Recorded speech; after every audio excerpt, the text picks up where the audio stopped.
Bienvenue sur le podcast de Comme Julien, le journal intime d'un marketeur au service des entrepreneurs. Je m'appelle Julien Carcali et je suis heureux de vous accueillir dans cette émission consacrée à l'art de communiquer et de convaincre.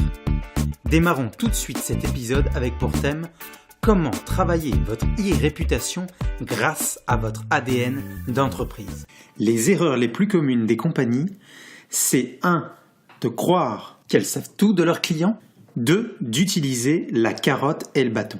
Premièrement, quand les entreprises croient qu'elles savent tout, on en revient un peu à l'âge de pierre, comme quand les humains pensaient que la Terre était plate. C'est une erreur. En fait, c'est une erreur de supposition ou de vérité perçue, qui nous amène en fait dans la mauvaise direction et qui vous empêche donc, en tant qu'entrepreneur, d'inspirer votre entourage.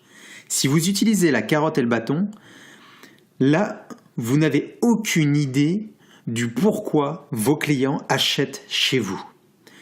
Et pour cela, vous utilisez donc soit la carotte, soit le bâton. Je m'explique. Vous avez 2 façons d'influencer le comportement envers vos clients. Manipulation ou l'aspiration. Quand vous manipulez, vous allez essayer de baisser le prix, de proposer des promotions. Vous allez encore utiliser la peur que le produit ne sera bientôt plus disponible.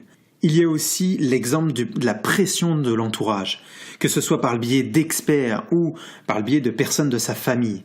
La pression de l'entourage amène donc une certaine manipulation. Et dernier exemple, promettre une évolution. C'est ce que font toutes les compagnies en nouvelles technologies. Mais il existe une 3e voie, autre que celle de la carotte et du bâton ou de croire que vous savez tout. Cette voie, c'est celle d'inspirer vos clients à vous suivre dans le temps. Et pour cela, vous allez devoir utiliser ce que j'appelle le cercle d'or. Le cercle d'or, c'est communiquer. C'est quand une entreprise parle de son quoi, de son comment ou de son pourquoi. Le quoi, c'est la description de son produit ou de son service. Le comment, c'est ce qu'on peut appeler l'USP, Unique Selling Proposition, ou la proposition de valeur. Le pourquoi, c'est sa raison d'être, sa cause, ce en quoi votre entreprise croit. Les questions que vos clients se posent sur vous sont de différentes natures, mais la première qu'ils vont se poser, c'est pourquoi votre compagnie existe. Pourquoi vous levez le matin pour cette compagnie? Pourquoi on devrait prêter attention à vous? Le problème est que l'entreprise souvent passe très rapidement sur le pourquoi. Et même elle commence par la question quoi, c'est-à-dire elle explique ce qu'elle vend et elle explique comment elle le vend, comment elle produit. Ça, c'est ce que fait la grande majorité. Pourtant, au lieu de passer du quoi au comment et possiblement au pourquoi, on devrait faire le chemin inverse, d'expliquer pourquoi on est présent, comment on agit et qu'est-ce qu'on fait pour notre client. Un exemple de formule du cercle d'or, c'est Apple. Quand Apple répond à sa question pourquoi, elle répond tout ce que nous faisons, nous croyons au changement du statu quo. Nous croyons à penser différemment. Et ensuite, elle enchaîne sur le comment. Apple dit alors la façon dont nous challengeons le statu quo est en proposant des produits magnifiquement conçus, simples à utiliser et conviviaux. Et ensuite, à la toute fin, elle répond au quoi. Qu'est-ce qu'ils font? Nous produisons des superbes ordinateurs. Le message d'Apple ici commence par le pourquoi. Elle explique d'abord sa raison d'être, sa cause, les croyances qu'elle a. Le pourquoi est alors proposé comme une raison d'acheter. C'est quelque chose qui est bien plus profond. Et le quoi est utilisé comme une preuve tangible de cette croyance.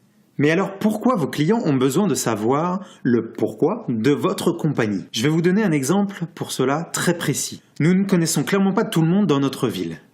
Et pourtant, si vous rencontrez quelqu'un de votre ville ailleurs dans le monde, tout de suite, instantanément, vous êtes connecté avec cette personne. Pourquoi? Parce que le fait de partager la même ville avec cette personne vous rapproche. Vous savez que vous partagez sensiblement les mêmes valeurs. Et vous répondez donc de façon automatique au pourquoi vous devriez bien vous entendre. c'est la même chose pour une compagnie. Quand un client vous rencontre, il a besoin de savoir pourquoi il vous rencontre et si réellement il a besoin de vous. Un autre exemple, vous allez acheter une télévision.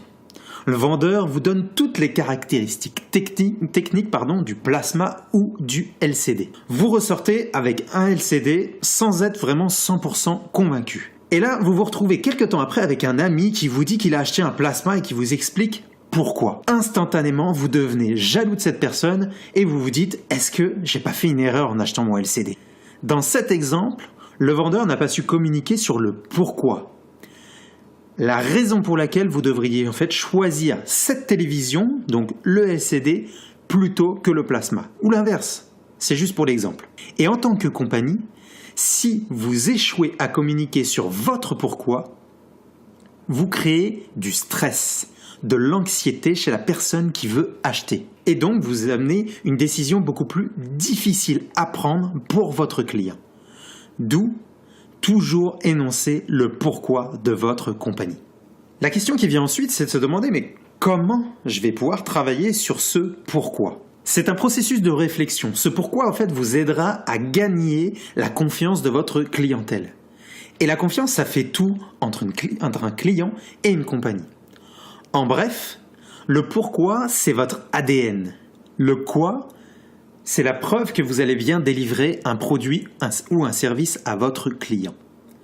Donc le pourquoi, c'est une croyance. Le comment, ce sont les actions que vous prenez pour réaliser cette croyance. Et le quoi, c'est le résultat ou les résultats de vos actions. Si je devais prendre ma propre étude de cas, moi qui est freelancer et qui propose donc mes services en tant que consultant pour Facebook Ads. Si je devais proposer un pourquoi, ça serait celui-ci. Je travaille sans relâche pour lever vos obstacles marketing afin qu'en toute confiance, vous puissiez faire plus et mieux de ce que vous aimez. Le comment, c'est je vous conseille et gère vos campagnes publicitaires sur Facebook et en règle générale les médias sociaux. Mon quoi, c'est j'aide les consultants, les coachs et les PME à générer des prospects qualifiés. Ça, c'est pour mon étude de cas. Le pourquoi n'est clairement pas une checklist, les résultats d'un beau discours commercial, les résultats de la prise de vos responsabilités ou une expérience rationnelle. Le pourquoi, c'est un sentiment qui vient avec un sens des valeurs. Et quand je parle de valeurs, ce n'est pas d'argent. L'objectif, c'est de faire ressortir une espèce de jugement personnel auprès de votre client. Si vous définissez votre pourquoi, vous allez gagner clairement en clarté, en discipline et en cohérence dans votre entreprise. Je vais vous expliquer comment. Premièrement, parce que quand vous répondez à la question « Pourquoi ?», vous éclairez vos clients sur ce que vous avez dans les tripes. Pourquoi vous faites ce que vous faites ? Si vous ne savez pas pourquoi vous le faites, qui le saura ? Le comment, c'est comme une discipline. Une fois que vous savez le pourquoi, vous pourrez très facilement définir votre comment. Par exemple, quels sont les systèmes et les process que j'utilise ? Quelles sont les forces premières de mon organisation ? Comment mes valeurs, mes principes guident ce que je défends ? Ici, vous avez la place pour des verbes d'action, pour montrer comment l'organisation agit. Et une fois que vous avez défini premièrement le pourquoi, ensuite le comment, le quoi découle tout seul. C'est tout simplement le résultat des actions que vous avez définies dans le comment. Ce que vous dites et ce que vous faites. Créer une compagnie, c'est un peu comme aller pour une première fois à une date, un rendez-vous amoureux. Si vous partez du quoi au pourquoi, en amour, voici ce que vous pourriez dire. Je suis riche, j'ai une grande maison, une belle voiture, je connais du monde connu, je passe à la télé tout le temps, je réussis vraiment bien. Si vous partez du pourquoi et que vous allez jusqu'au quoi, vous pourriez dire ceci. Tu sais ce que j'aime dans la vie ? Me lever le matin pour faire quelque chose que j'aime. J'adore inspirer les gens autour de moi. En fait, j'aime comprendre les différentes façons de le faire. Et crois-le ou non, j'arrive à faire beaucoup d'argent avec cela. Je passe à la télévision et je profite de la vie chez moi ou dans ma belle voiture. Vous voyez la différence ? Et clairement, si quelqu'un arrive et vous dit « Je suis riche, j'ai une belle voiture, une belle maison, je connais du monde partout, je passe à la télé, je réussis vraiment bien », est-ce que ça vous donne envie ? Ou plutôt, si la personne vous explique pourquoi elle aime se lever le matin, comment elle le fait et qu'est-ce qu'elle fait de bien. ça n'a strictement rien à voir. Eh bien, pour une compagnie, c'est la même chose. Si on partait du quoi vers le pourquoi, pour une entreprise, on pourrait dire « Ma compagnie a du succès, on a de beaux bureaux, faudrait venir les voir un jour, on travaille avec les plus grandes entreprises du monde, je suis sûr que tu as vu nos publicités, ça marche pour nous. » Clairement, ça donne pas envie. Par contre, si vous débutez avec le pourquoi et que vous le définissez de cette façon, tu sais ce que j'aime à propos de notre compagnie ? Chacun d'entre nous vient avec le plaisir d'aller travailler. On inspire des gens à en inspirer d'autres. En fait, on aime comprendre les différentes façons de le faire. Et en plus, c'est un bon business. On fait de l'argent et on travaille avec les plus grandes entreprises au monde. Je suis sûr que tu as vu une de nos publicités. Ça n'a plus rien à voir. Vous commencez avec le pourquoi, c'est-à-dire vous êtes clair avec votre ADN. Vous enchaînez avec le comment, c'est-à-dire vos actions. Et ensuite, vous terminez avec une cohérence avec votre quoi, c'est-à-dire le résultat de vos actions. Et c'est donc ici que se termine cet épisode. Si vous avez aimé cette présentation pour comprendre comment travailler votre e-réputation grâce à votre ADN d'entreprise, pensez à vous abonner au podcast comme Julien pour ne pas manquer la suite. Que ce soit sur iTunes ou la plateforme de podcast de votre choix, vous pouvez trouver des instructions pour comprendre comment vous abonner en vous rendant sur juliencarcali.com/podcast. Et pour finir, si vous avez apprécié l'approche que je propose sur la communication, eh bien j'ai besoin d'un petit coup de pouce. Tout d'abord, commencez par me laisser une évaluation sur la plateforme de podcast que vous utilisez, surtout si vous utilisez iTunes. Et ensuite, si cet épisode vous a été utile, partagez-le avec une personne de votre entourage qui pourrait être intéressée. L'URL directe vers ce podcast est juliencarcali.com/11. Vous pourrez y trouver toutes les ressources dont nous avons parlé aujourd'hui.